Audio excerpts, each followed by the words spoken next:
Welcome to the ISO Show, dispelling myths and sharing tips for success to improve your business with ISO standards, with your host, Mel Blackmore.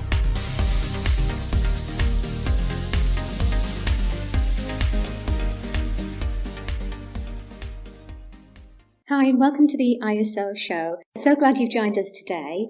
Hopefully you've joined us for the previous episodes and this 7-step series that we're doing on carbonology, which is enabling your organisation to become carbon neutral. So this is all based on the ISO standards, ISO 14064, the carbon verification standard, and PAS 2060, the carbon neutrality standard. So just a reminder of what those 7 steps are. That's number 1, define. 2, quantify. 3, commit. 4, reduce. Episode 5, which we're recording today, is all about the re-quantification and the reason for doing that. Number 6, offsetting, which I know that a lot of you will be keen to hear about. And number 7, which is the final stage, is your declaration of carbon neutrality. So again, thank you very much for joining us. And David, welcome back. Hi Mel, thanks for having me on again. Great. Yes, a re-quantification. Now, some organisations might think, why do we need to re-quantify when we've already done stage 2? We've done the quantification.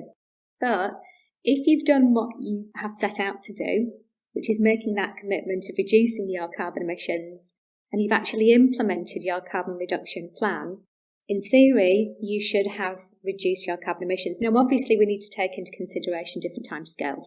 You're not going to reduce your carbon emissions overnight. We do need to allow time for that. So obviously, re-quantification is going to happen some months after you've implemented your carbon reduction plan.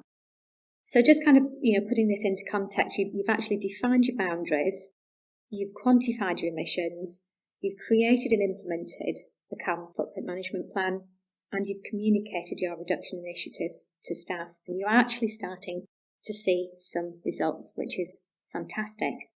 But, in terms of what comes next is, if you're getting ready for offsetting and your declaration of carbon neutrality, obviously it's worthwhile doing that re-quantification. So, David, could you just kind of share with me, what your thoughts are on re-quantification, why this is an important stage? Yes, it does make perfect sense to re-quantify our emissions and get that valuable data and the figures required for the offsetting stage. So once you've done the processes that you've just mentioned, you need to basically fast forward 12 months and then start the process again. The difference now being that you've basically done the majority of the work and the majority of the hard work, should I say. So starting over again could seem a bit daunting, but by now, you'll know what data is needed, you'll know how to collect it, you'll know how to process it, and you'll also have that carbon footprint management plan already in place, and it's just a case of updating it, essentially. But the overall purpose of re-quantification of your emissions is to determine the reductions and establish the residual emissions that will be needed to be offset. And more to come on the offsetting. I believe we've got an episode coming up on that soon. Probably going to be quite a long one, I imagine, on offsetting. Yeah, we get a lot of questions about offsetting, don't we? So yeah, that'll be an interesting one that we cover off. Maybe a special episode. But, yeah, ideally by now you would have been, monitoring your emissions to some extent throughout the year, and going back to the monitoring plan that we spoke about in the last episode. But this is the point you actually, see some reductions between reporting periods. Just to know, I always say reporting periods, but what I basically mean is a year. This can be any 12-month period, whether it's a financial year that you use for your operations or a calendar year. But as well as seeing those overall reductions, you'll be able to identify how specific areas of your business have performed.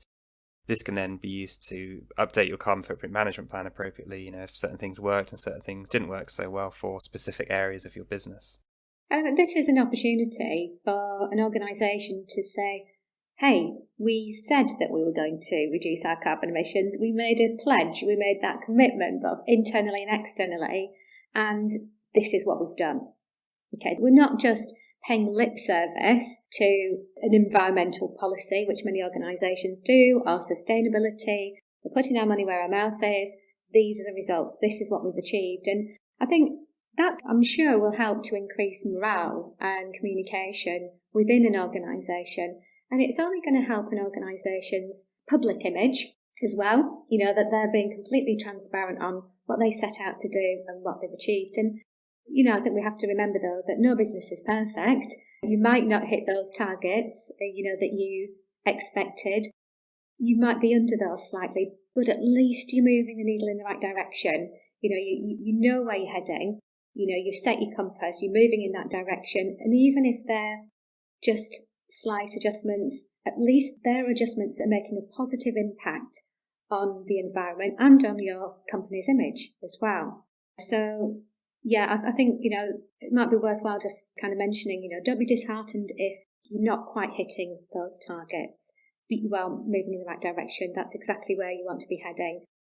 But also, some organisations might actually exceed those targets, which is absolutely fantastic. And especially if you're going into the offsetting stage, because it's not going to be as costly for you, is it? Exactly, yeah. Yeah. So just taking a step back in terms of context with the standards. So we're moving into PAS 2060 territory now here, aren't we, with carbon verification? So this is where it's referencing the reductions then, is it, in PAS 2060, David? Could you just expand on that? Yes, so PAS 2060 wants you to basically determine your reductions. Just nipping back to 14064 for a sec, you do need to do this consistently, because consistency is one of the key principles in the standards, key principles we've mentioned. The reason you need to be consistent is it allows for the results to be compared with a high degree of assurance. And it basically allows the intended user, so the person that relies on this information to make a decision, to make that decision, confidently. So consistency can come in, lots of different forms depending on what sort of activity you're doing, but generally this means using the same methods as previous reporting periods or previous years. So again, a practical example, if you've estimated electricity or gas in a specific way using potentially, financial data and tariffs, do this in the same way basically so you can compare results. That being said, if you can find a more accurate way to quantify emissions, you should ideally go back and apply this to previous years and update them if that's possible. Some of the other key principles in the standards are accuracy and transparency, as you need to ensure that these statements about reductions are not misleading. So you should shout about the positive stuff, but you shouldn't really try to manipulate the figures to show a reduction that does not exist. That's a big no-no in the standard. If you are worried about emissions going up overall, this is where the intensity-based reductions come into play. As you can see, where you've become more efficient as an organisation despite an overall increase in emissions. So again, talking about that practically, a reduction per head or per pound spent or per square foot of your premises. Yeah, I think that's a really good point, David, because organisations might be thinking, well, if we're expanding, if we're expanding into Europe, Asia, or wherever, they might think, well, what's the point in doing all this carbon emissions business if we're just growing and our carbon emissions are going to be going up? What's the point?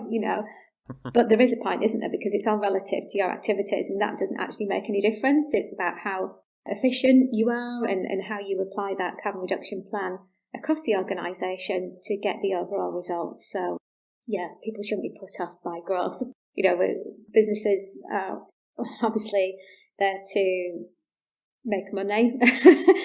So, to pay salaries and to make progress in industries as well, to accelerate certain industries. So, yeah, that growth shouldn't be a factor in here at all. It should all be relative to the methodology and the systems that you're using as an organisation.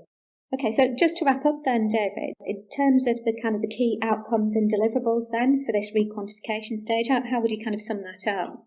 Yeah, so it's basically where you see where you've made reductions or not made reductions if things haven't worked out so well. You'll know how much is also left over to offset each year. And, as we talked about in a previous episode, a great incentive to make reductions is that it means you're spending less on offsets per year. So basically, the greater your reductions, the less you have to spend. And the lower the budget will need to be to purchase those each year.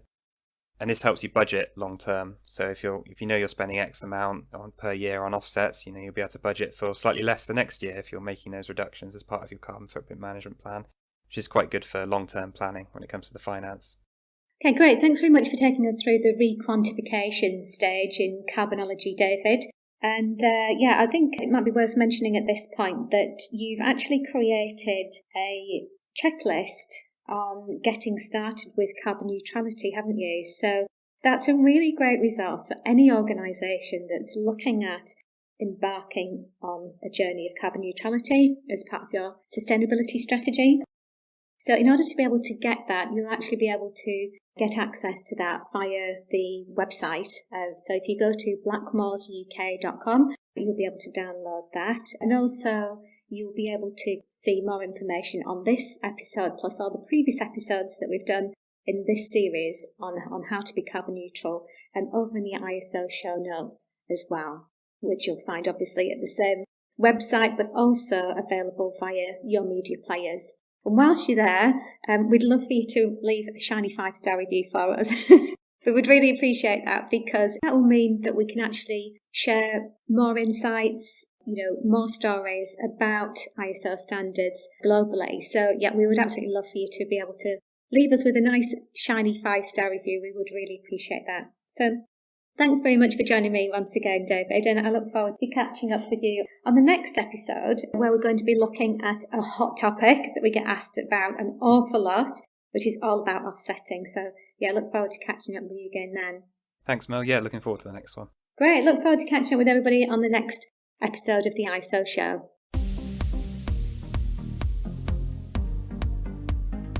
Looking to use ISO standards to drive better business practice? Contact us at blackmoresuk.com to access further information and book your free 15-minute call.